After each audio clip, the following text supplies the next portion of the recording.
Există o persoană din afara emisiunii care își dorește foarte tare să-ți spună la mulți ani. Eu cred că e fostul ei iubit. Există foarte multe persoane aici în această casă care nu și-au locul aici. Tu de ea? Da. De ce? Pentru că, nu știu, eu mă consider o persoană foarte sensibilă pentru tot ce este aici. Adrian te iubește mai mult decât îl iubești tu.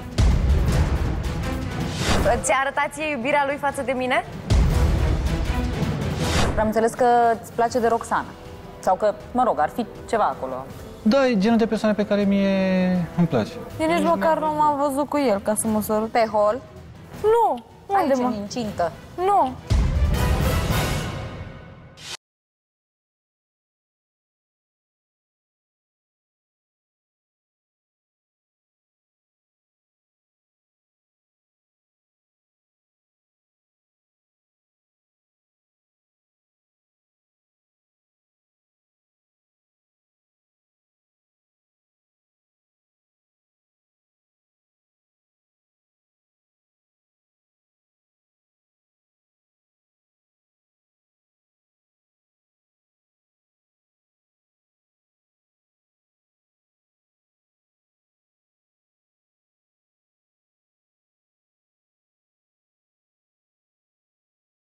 A încercat să te sărute, Jador, sau să te pupe?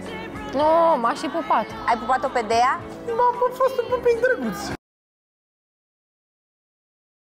Am avut și cu Roxana pupic.